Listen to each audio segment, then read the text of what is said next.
Et aujourd'hui, nous nous retrouvons encore autour de sa parole.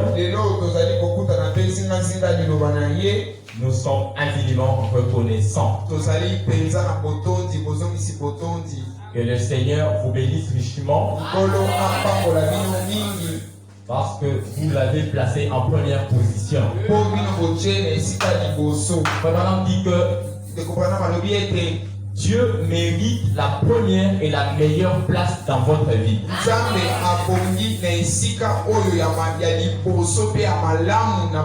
Il ne mérite pas la deuxième ou la troisième. Il mérite la première et la meilleure. Parce que nous existons par lui. Alors nous devons aussi exister pour lui. Voilà, c'est ça qu'il nous demande. Alors ce soir, j'ai un petit thème qu'on va essayer de décortiquer. Je l'ai nommé la conquête. Voilà, Kolonga bitumba, donc la conquête. Voilà.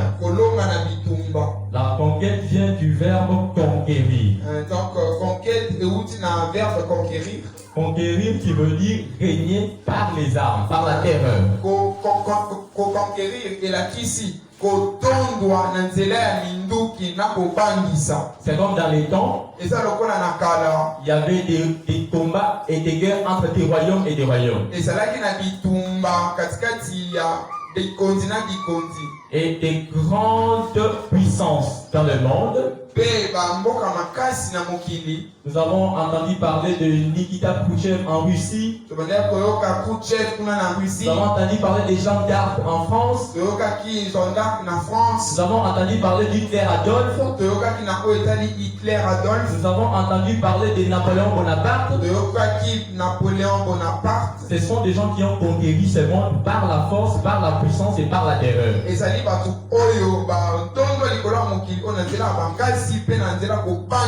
Voilà. Donc, il a conquis. Après la guerre, il a vaincu telle puissance et puis il peut conquérir tout le monde entier.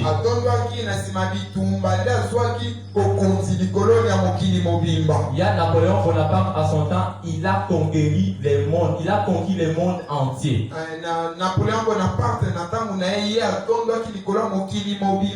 Alors nous ne sommes pas venus parler de Napoléon Bonaparte ici. Nous allons parler d'une personne comme Napoléon Bonaparte.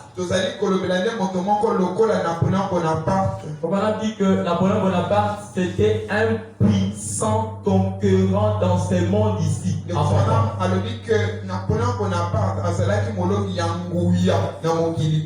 Il a conquis le monde, mais il est mort à 33 ans. Il a conquis le monde bien sûr, mais il n'a pas conquis la mort. Et voilà, il a conquis les mondes par les armes, mais il devait aussi conquérir une chose qu'il n'a pas pu conquérir. Il a été lui aussi conquis par la mort. Alors ce matin, ce soir ici, nous allons essayer de parler d'un autre puissant conquérant qui a aussi mené une conquête. Après la chute en Éden d'Adam, Dieu devrait prévoir un plan de rédemption. Nous avons dit que lorsque le premier Adam est tombé, Dieu devrait envoyer un second Adam. La mission du second Adam, c'était de relever le premier Adam qui était tombé. Alors nous avons dit que le premier Adam est tombé parce qu'il était un homme charnel. Il a enjambé l'étape de la théophanie, tout ça. Alors, la conquête a commencé depuis le ciel. Le diable a commencé à combattre Dieu depuis le ciel. Alors Dieu l'a fait descendre. Quand il est descendu sur terre, il ne pouvait pas s'arrêter par là. Il devait continuer sa lutte. Et pour continuer sa lutte, il fallait qu'il introduise aussi sa sémence. C'est pourquoi il est passé par le côté faible. Du côté de Ève. Il a convaincu Ève. Il l'a séduite. Et Ève est tombée.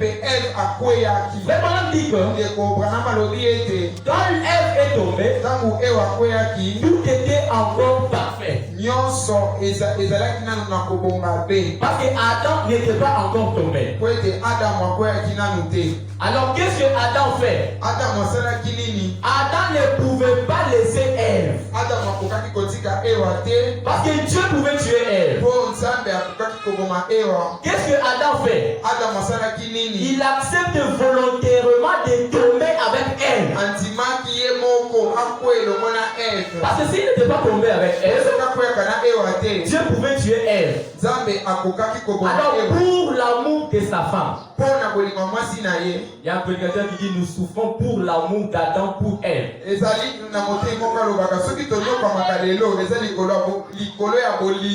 Adam n'a pas accepté que Ève tombe seule. C'est pourquoi il l'a suivi dans la chute. Et ils sont tous tombés. Mais Dieu devait prévoir un plan de rédemption pour racheter la race d'Adam.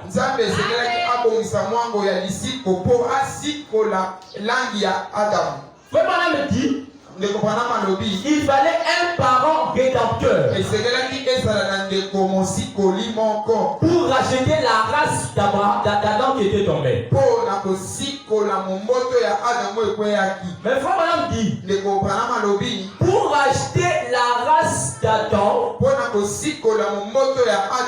le parent rédempteur avait quelques critères à remplir. Il devait avoir des capacités, il devait avoir des critères qui pouvaient lui permettre de racheter la race qui était tombée d'Adam.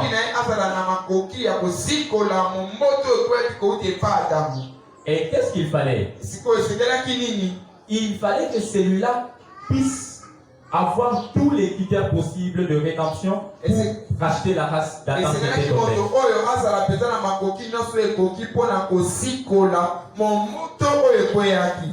C'est pourquoi Dieu, il va envoyer son fils. Lui qui n'était pas venu comme le premier Adam, qui était passé dans la théophanie avant de descendre sur terre. Mais il fallait qu'il y ait un lien entre le second Adam et le premier Adam. Et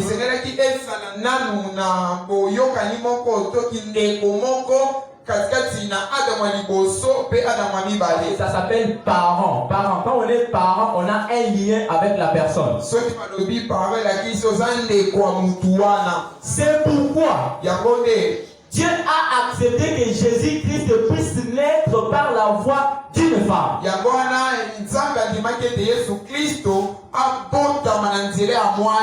C'est ce qui fait à ce que nous ayons un lien direct avec lui. Parce que lui était passé dans la théophanie. Mais le premier Adam était venu directement sur terre. Maintenant il fallait créer ce lien-là entre le second et le premier Adam qui était déjà tombé. C'est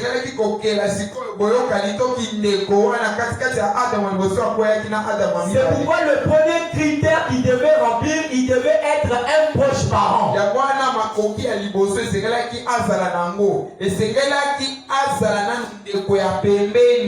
au droit de quoi tu viens racheter celui-ci, par exemple. Voilà, c'est comme quand votre frère a volé quelque chose.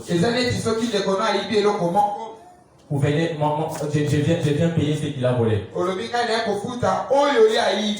tu es qui pour payer ce qu'il a volé? Donc, il fallait qu'il y ait d'abord un lien de parents entre les deux. C'est pourquoi Jésus vient naître par la voie d'une femme. Le premier critère était rempli. Parce qu'il y en a trois. Le premier, il devait naître comme un humain. Ce qui devait lui permettre de sauver la race humaine. Mais le second critère, il devait avoir les moyens, la capacité, donc le prix à payer. Votre frère a volé. Vous vous présentez que non, c'est mon frère. Mais il a volé. On ne va pas vous le remettre comme ça, non, prenez votre frère. Vous devez remettre ce qu'il a volé. C'est pourquoi il fallait que le second Adam ait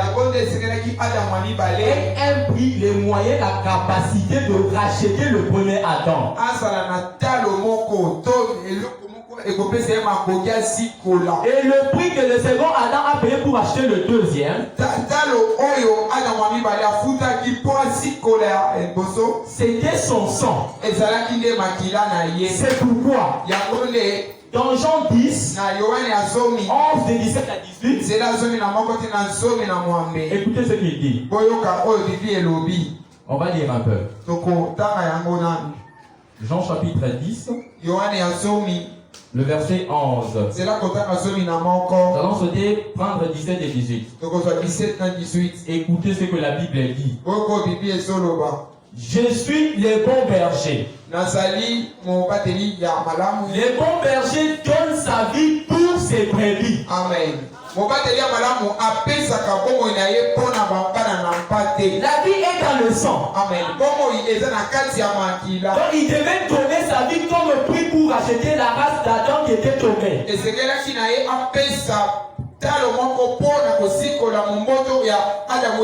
pourquoi il dit je suis le bon berger. Le bon berger donne sa vie pour ses brebis. 17. Le père même, il m'aime. Parce que je donne ma vie afin de la reprendre.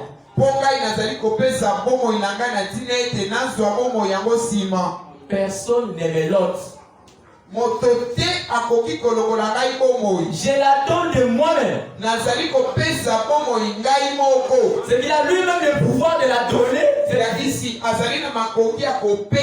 avait encore le pouvoir de la reprendre. Donc c'était un prix que lui avait pour racheter la race tombée d'Adam. Et il dit personne ne me l'ôte. Je la donne de moi-même. J'ai le pouvoir de la donner. J'ai aussi le pouvoir de la reprendre. Et écoutez ce qu'il dit. Nous allons prendre le véritable saut de Pâques. Avant de prendre le véritable saut de Pâques, nous allons prendre Jean 18, 39 à 40. Écoutez ce qu'il dit. Mais comme c'est parmi vous une coutume que je relâche quelqu'un à la fête de Pâques,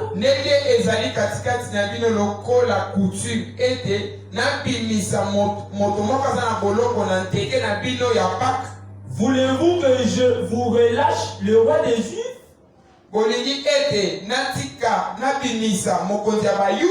Ça c'est Pilate qui pose la question aux Juifs. Alors, de nouveau, tous s'écrièrent. Non, pas lui, mais Barabbas. Oh, Barabbas était un brigand. On leur a demandé que je libère le nom des Juifs qui ne vous a rien fait. Lui qui est innocent. Mais Barabbas c'était un Koulouna. C'était un brigand terrible de ce temps-là. Ils ont dit non. Libère-nous Barabbas. Ce n'était pas eux qui avaient dit ça. C'était le plan. Parce que ce Jésus était venu pour ce brigand-là. Il était venu pour prendre la place du brigand. C'est pourquoi on a préféré qu'on libère Barabbas. Écoutez ce que Frère Madame dit. Le véritable saut des Pâques. Je commence au paragraphe 105. Paragraphe 105. Christ mourut au calvaire. La manière dont il est allé jusqu'à cette croix. Je lisais un petit livre il n'y a pas longtemps. Pour une certaine recherche. Et en effectuant cette recherche, j'ai trouvé quelque chose de très surprenant. Je me suis assis, j'ai déposé les livres, j'ai levé les mains et j'ai loué Dieu. Je me suis levé et j'ai fait quelques pas, puis je me suis rassis. Et j'ai relu cela. Je me suis dit, oh, en est-il vraiment ainsi? Que sur cette même colline où Jésus a été crucifié, Adam est mort et a été enseveli sur la même colline où Jésus est mort. Adamu akufaki kundamaki kaka na ngomba oyo babaka Yesu. Il a été enterré à Golgotha. Akundamaki na Golgotha. Amen. Amen. Et je me suis dit, comme ça tombe bien. Vous voyez, hein? Donc là où le premier Adam était enterré, c'est là où les seconds étaient crucifiés. Disons que ce soit juste. Le premier Adam est donc mort et a été enterré. Et il repose encore là dans la poussière. Car il a représenté le monde et les gens dans le péché. Mais le second Adam était le Dieu du ciel. Quand il est mort à Golgotha, il n'y avait pas assez de terre pour l'y retenir. Il est ressuscité le troisième jour et vu pour toujours. Et la question du péché a été réglée. Dieu a réglé la question du péché au calvaire. C'est là que la dette a été payée. Voilà, il est venu restituer pour nous racheter. Il a payé la dette. Quand cet Adam, ce second est mort, il a payé la dette du péché pour la race humaine. Ce n'était pas fini. Il y avait une troisième condition. Parce qu'il a rempli la première condition d'un parent.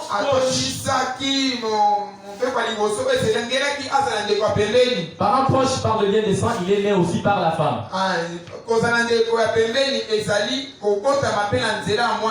Même s'il n'a pas été conçu comme un humain, mais il est né comme un humain.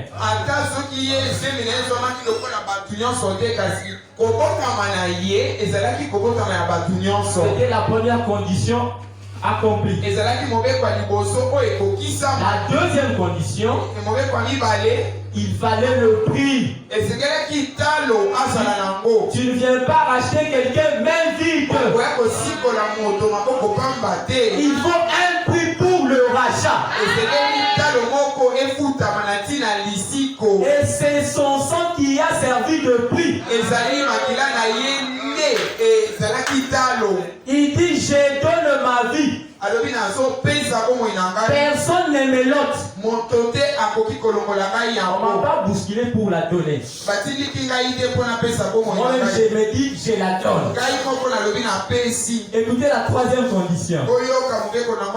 C'était la volonté. Oui, je peux être parent. J'ai les moyens. Non, cet enfant est très impoli. Je ne veux pas. Et c'est tout. Il faut la volonté. Il était parent proche. Il avait le prix.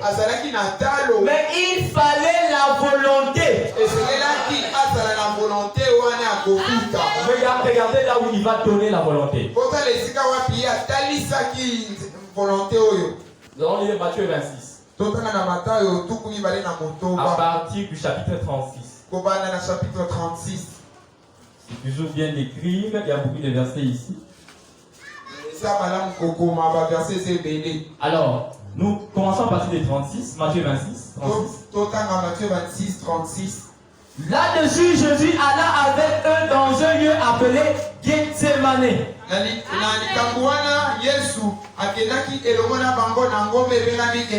Et il dit aux disciples, asseyez-vous ici pendant que je m'éloignerai pour prier. Il prit avec lui Pierre et les deux fils de Zébédée, Jacques et Jean. C'était Jacques et Jean. Et il commença à éprouver de la tristesse et des angoisses. Il était devant une décision à prendre. Il avait déjà accompli les deux premières conditions. Les critères c'était OK. Maintenant il était devant un fait accompli. La Bible dit il a éprouvé de la tristesse et des angoisses. Parce que c'était sa vie qu'il devait donner. Écoutez ce que la Bible dit. Il leur dit alors, mon âme est triste jusqu'à la mort. Restez ici et veillez avec moi. Puis ayant fait quelques pas en avant, il se jeta sur sa face et pria ainsi. Écoutez la prière de Jésus.